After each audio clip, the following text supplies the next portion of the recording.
एक गांव में चंदूलाल नाम का एक लकड़हारा रहता था। वह जंगल से लकड़ियां काट कर शहर में बेचकर गुजारा करता था।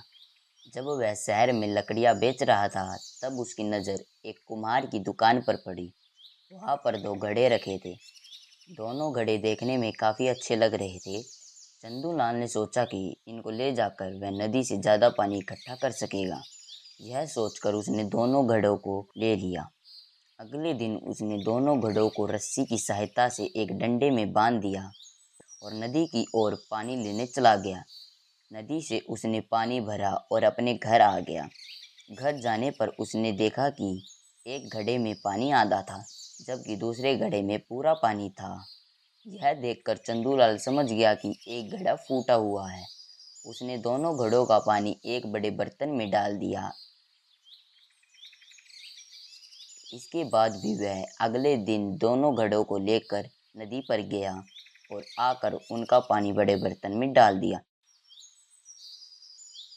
चंदूलाल के जाने के बाद फूटा घड़ा सही घड़े से बोलता है कि मैं किसी काम का नहीं हूँ।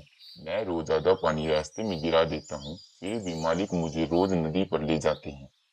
सही घड़े ने भी बोला, तुम किसी काम के नहीं हो, और उस पर हंसने लगा।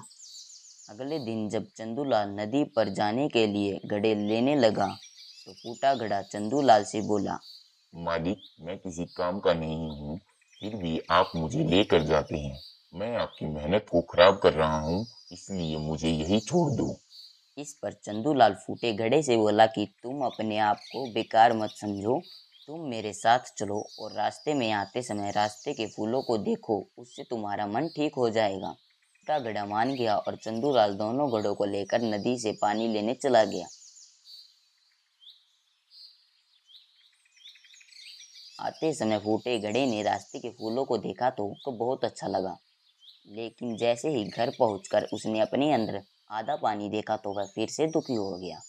चंदूलाल ने फूटे घड़े को बताया कि तुम बेकार नहीं हो, तुम भी बड़े काम के हो।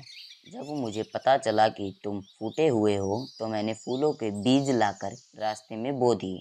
तुमने जो रास्ते में आते समय फूल देखे वह तुम्हारे पानी से ही उगे हुए फूल हैं।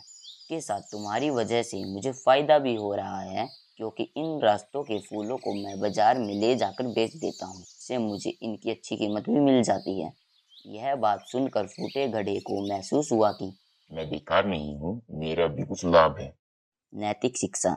इस कहानी से हमें यह सीख मिलती है कि कोई भी चीज़ बेकार नहीं होती, हमें उसकी अच्छाई को ढूंढकर निखारना चाहिए।